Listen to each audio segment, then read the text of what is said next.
Hello everybody, Raven Knight here, coming at you with another weekly update video. Wanted to throw some stuff at you, let you know what's going to be happening with the channel, with me, and with you. But before that, you know, typical shill, guys. Don't forget to support the channel by subscribing. It really helps us out. We are now in the 20,100 range. That is huge. I'm so happy for that. Let's keep it going strong.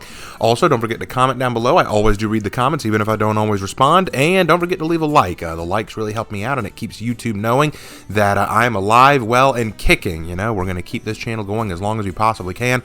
Got a few things I want to talk about, so let's not waste any time and get right into the good stuff. So first of all, you all know it, and I know you're all excited for it, so I'll go ahead and say it to start us off. Yes, this Tuesday, I will be doing a live reaction to the Warriors Den livestream revealing Year 6 Season 1.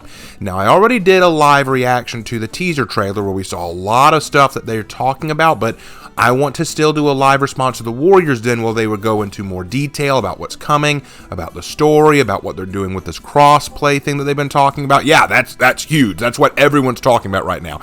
Everyone and their mother is now saying, oh my gosh, For Honor's getting cross-play, cross-platform. Now, before we go too far into that, let's be clear about this real quick, okay? Let's be perfectly honest. This is not going to be the same thing as full-on PC, PlayStation, and Xboxes are all going to be able to play together right away. Now, it's going to be kind of a stepping thing, like we're going to have to go up a stepping ladder, like one step at a time to getting there. But I think it's going to be awesome when we finally get there, and the fact that they're going in that direction is a very good sign for the game as well. Shows that they're still passionate about the game, still interested in seeing it go places, and it means that it's still got some staying power. So that whole nonsense about game dead, it's just that. It's just nonsense. So let's be very happy about that, and I look forward to hearing what they have to say in the coming Warriors Den. That will be on Tuesday, March the 15th. I believe that I will be starting the live stream at 11:30 because I believe that they plan to start the live stream itself that we will be responding to at about noon. Don't quote me on that. I need to double check. But in any case, know that that will be happening March 15th. So feel free to join me for that. Also, yes, For Honor is getting a Year 6. So we'll have a lot more content to be talking about. Other than that, I am officially working on the Heroes in History on Orochi. And I am very happy to be getting that one done. It's been a long time coming. And honestly, I've been doing all the research I can on Orochi. I think I know who he's based on, and it's not going to come as a surprise to anyone when I tell y'all, but I'll try to make it as interesting as possible for you guys, so really hope you're looking forward to that. In other news about For Honor, I've got the next Legend video coming up. I'm going to be doing my Kyoshin character, Sojiro, and I hope you're excited for him too. I actually have a really cool story for him. It's going to be a little different than the last few that I've done because it's going to follow him, but I'm going to have to really test my descriptive capabilities. Because keep in mind, people have been asking me, do I just come up with these on the fly? Usually no. What happens is when I create a character in For Honor, over time they start to build an identity with me. They start to get their own character and story. And so with all of them, including Sojiro, they're a character who I've just given the story to over time. And now with the Legend series, I'm basically narrating my idea to you in a narrative form so that y'all can kind of enjoy the idea of my character as well. So I hope y'all are excited. Now, a couple of you have been saying, hey man, you should make a Legends for this character. You should make a Legends for that character. All of my characters already have Legends to them. In fact, some characters have multiple Legends, like Ruth, my Warden. She's just one of my Warden Legends. I have another Warden Legend that I may or may not one day share. I haven't decided yet. Maybe what I'll do is I'll go through all the heroes first, and then I may go back and do a few extras later on down the line. We'll see. But in any case, we'll cross that bridge when we come to it. I hope you guys liked my recent response videos. I did 2 in a row, one to Red and Blue from Overly Sarcastic Productions, and the other to Weird History and their talk on armor being so dangerous you might as well wear nothing. I have no regrets with either video, by the way. I usually don't have regrets when I do a response video. When I do a response video, I check with Lark, I check with friends, I check with family. I say, is this something I should do? Is this something I should respond to? And if they say, probably not a good idea, I'll usually back off. But if they say, no, do it, then I usually do it. So I have no regrets about what I did. Although I will admit, there have been some people who came after me about the Overly Sarcastic Productions one, saying that I spent too much time defending capitalism rather than addressing the real point of the video, which was the political and social bias that red and blue seem to have. I'm willing to concede that much. I did spend a lot of time responding to the capitalism is bad stuff that Red was touting in her Robin Hood video. The reason I did was twofold. Number one, to point out that I don't think she fully understood the nature of capitalism itself. So to point out that she wasn't quite as informed as she probably should have been to be making these conversations or talking about this kind of stuff. But secondly, because this is a response video, and part of doing a response video is you break down the points that are being made in a video that don't make sense or need to be explained better, and you rationalize them. But please don't misunderstand me, guys, and I really need to reiterate this. You are allowed to criticize people and things you like. I like overly sarcastic productions. I enjoy the majority of their videos. Most of the time, they do great work. Even the videos that I addressed, for the most part, are good videos. But they are not immune from criticism, just like I am not immune from criticism. I've been responded to by people. Well, okay, to be fair, it's only been one response video and it was pretty trash, but regardless, the point being, I am not immune from criticism. They are not immune from criticism. And I do like them. We're allowed to criticize things we like. So please don't think that I hate them. I actually encourage you to go watch their stuff because I think that they're awesome. If anything, the reason I made that video was to point out that, hey, you can like them all you want. Just come at them with a critical eye. One of the most dangerous things you can do, and this was a problem that I had, one of the most dangerous things you can do is find a channel or internet personality or TV personality that you really like and just assume that everything they say is gospel and you have to believe or follow everything they say. This is true of not only me, but Shadversity, Metatron, Red and Blue, Skullgrim, any of them. You've got to come at everything with a critical eye. Always be willing to ask questions. Always be willing to be a little skeptical. Always be willing to say, now hold on, is that really true? Because when you do that and ask questions, it allows you to learn. The key to learning things is asking questions. Recognize that there are some things you need to wonder about. And so that was the reason I did that. It wasn't to bash all over Red and Blue. It wasn't for clickbait. It wasn't for views. It was simply because I wanted to point it out, and people requested I point it out. That's something that a lot of people missed, and I tried to make clear in the video. It was a requested thing. People had asked me to look at Red and Blue. And I didn't want to look at any one specific video because I don't think there is any one specific video that they do that's really, really bad. So I decided to take pieces and parts from a lot of their videos that I felt needed to be addressed or talked about. But now that's done. We're finished with that. So we're going to be moving on. And if y'all find any other videos or articles or anything like that that you feel could use a good responding to, please let me know. I'm always looking for more content to do. It's funny, people used to say, shouldn't you change the response video name to Extra Credits Doesn't Understand? Because for a while they'd been kind of the poster boy for it, but I haven't had to go after them in a bit. They've been behaving. Anyway, that aside, so Lark is still working on his video for Caesar's Legion, which is going to be very fascinating. I think you're going to like what he has to say about that. That is in the works. No idea when it's going to be done yet, but he is working on it. Give him some time. He's got other things to worry about right now, including his job, and also, you know, he wants some downtime too. And I've also been giving a very interesting request. I was asked to do a video or live stream of myself playing Fallout or one of the Nier games, like Nier Automata. I don't mind doing that, but we need to pick a time and place that I can do that. And Hannah, who is a big fan of the Nier games, wants to draw some art for the thumbnail of that. So once we know when we're doing that, we will pursue that. Okay? Okay. All right, let's get ready to wrap this up with a few more things, and then we'll head out. I hope you guys saw my new Dead by Daylight video. That released, so I'm officially back to doing the Dead by Daylight analysis.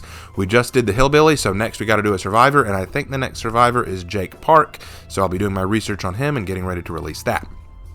Also, the final video in the Prince of Egypt analysis series is being worked on. I'm reading back over Exodus to make sure that I get all my facts straight. I'm going to be rewatching the movie so that I know that I'm getting everything correct. I'm going to be inserting the scripture verses that I need to, really breaking this down, because we're about to wrap up the movie. We're going to wrap up all the stuff that's in there, and you might not believe it, but there's still a lot to talk about. There's a lot of stuff ingrained in there that I want to bring up, and we're also going to talk a little bit about the epilogue, about what happens after Moses gets him out of Egypt, because, well, let's be kind and say that they took their time in getting to the promised land. But in any case, we will talk about all of that in the next upcoming number 4 video in the Prince of Egypt series. I hope you guys have been enjoying seeing those over on BitChute. If you haven't seen parts 1, 2, and 3, head on over to BitChute. I will leave a link in the description for y'all to see, and y'all can go and check out the series. It's been a lot of fun to make, and I think y'all will enjoy it. So now, with all of that out of the way, you're probably wondering, okay, Raven, are you going to share a story with us today, or are you going to rant at us today? Well, a little bit of a rant, but there is something that I kind of wanted to share with you guys. It's just something off the top of my head. It's not something that I've really planned out, but one thing that I've been thinking a lot about lately is, especially with the whole Discord fiasco, and don't worry, I'm mostly over that nonsense, but when it did happen, a thought came to my mind, and it's one of these questions that I asked myself back when I was a teacher, and it was one of the questions, and I think it's a harsh question, but it is a question that I wanted to ask, and the question is there a point to it?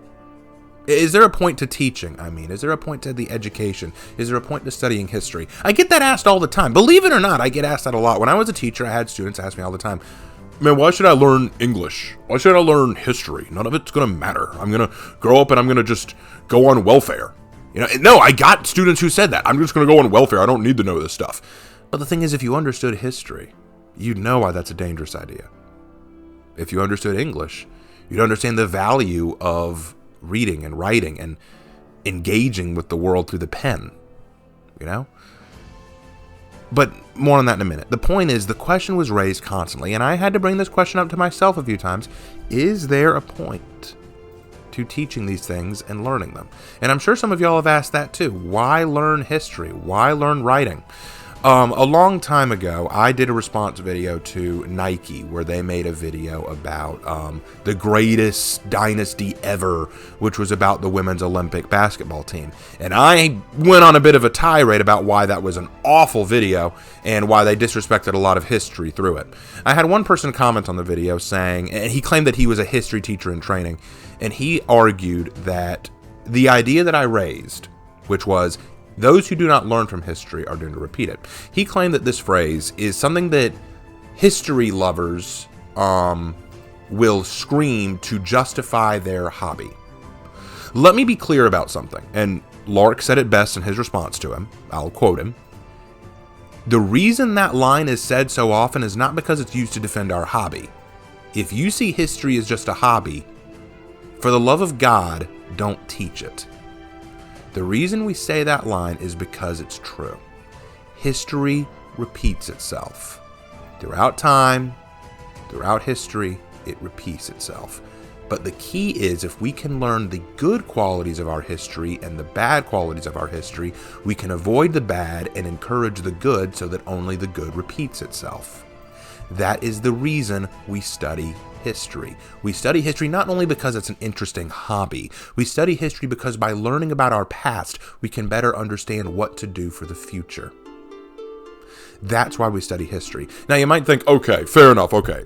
But why do we want to learn about knights and samurai and Vikings? Because believe it or not, the knights, samurai, and the Vikings, one of the reasons I feel so attached to all three is because they can have lasting impacts on who we are today, and the things that they did, discovered, and created can help us understand what we should create, discover, and invent in the future. For example, knights. Lots of people today like to look at knights and go, they were bigots, Christian, white men who went into the Holy Land and beat up a bunch of poor defenseless Muslims to take back land that both of y'all should have just learned how to share. And that is a very common identity for the knights to be given. A lot of people like to give knights this very bad reputation. But going into actual history, understanding what the knights were really like. Yes, there were some bad knights in there, surely. But to truly understand the knights, you learn that knights were human, prone to error as well as good. There were knights who did altruistic things. There were knights who protected people. There were knights who set codes of conduct and standards that we now hold today as something akin to chivalry. There were knights who were loyal. The knight's ideals have been held up. Even though we mock the whole damsel in distress trope, it is a common idea that men should look out for women, and knights are a typical identity that we picture when we think about it. There's also the idea of fighting for people that we care about, fighting for an ideal, fighting for something higher than ourselves, be it God, king, country, what have you. And knights did that. Some better than others, surely. But it is an ideal to respect. What about the Vikings? Surely they're just a bunch of savage vagabonds who wallow around in the mud and drink beer all day and run around just killing people or being like Hagar the Horrible. And sure, they weren't the most civilized of people as we think of civilization, but don't judge the past based on the standards of the present. I study the Vikings because the Vikings were some very well-traveled people. Their stories, their legends, their myths, their beliefs helped to found some of the greatest stories that we know today. Many stories that we love, Hollywood stories, were inspired by or structured similarly to epics created by Norse people. And the Norse have had a huge impact on spreading understanding, spreading trade, spreading technology all around the European world. And then the samurai. Why study the samurai? Look, they're either very overrated or they are the father of all weebs. The only thing I remember a person in high school saying this, true story. He said, the only thing Japan ever gave us were samurai and anime, and the only reason we have anime is because some people were a little too fanatic about the samurai and decided to draw them. That is what someone in high school told me. The reason I studied the samurai, the original reason I studied the samurai was because I dated a girl from Japan who got me very interested in the subject. But the other reason that came to mind after that was because I think we don't know enough about what it meant to be samurai. Are they really just people who wander around with katana swords and cut steel in half with their legendary god-tier blades? Or is there perhaps something more to that? Is it the way they live? The ideals they stood for? The loyalty they had? What is Bushido? Is it really an honor code, or maybe it's a little overblown? See, that's the thing. That's why you study it. That's why Metatron, Shadversity, and Skullgrim are so beloved, because they said to themselves, you know what, there's a lot more to these cultures and these people than media or the common man seem to know, understand, or have an interest in, but we have a higher interest in it, and we want to understand it more.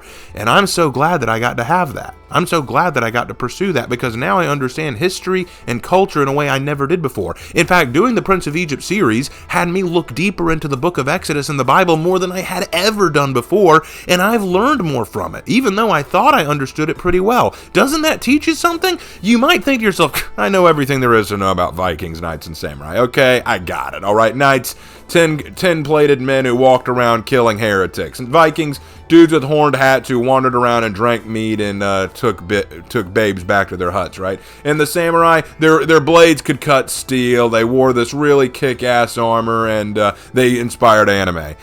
I know all I need to know. And you know what? That you don't. You don't know all you need to know. Even if you have a better understanding of the three factions than just that, you still have more to learn. I have more to learn. Shadversity has more to learn. Metatron has more to learn. We all have more to learn because new discoveries are made every day. Now, the question is, why are these discoveries made every day? What happened? Shouldn't the discovery stop at some point? Shouldn't we at some point say, all right, we're done. We figured everything out? No, because that's what we learn from history. We learn that there's always something new to take. Always something new to uncover, always something new to contextualize. I could read about the Revolutionary War countless times and walk away with something a little different. I could read about World War II countless times and walk away with something a little different. Maybe I need to look at it from a new angle, from a new perspective, from a new vantage point. Maybe I need to look at something different about the war that I never looked at before, like instead of looking at the battles, look at the leaders. Instead of looking at the leaders, look at the weapons. Instead of looking at the weapons, look at the economics. Look at the locations.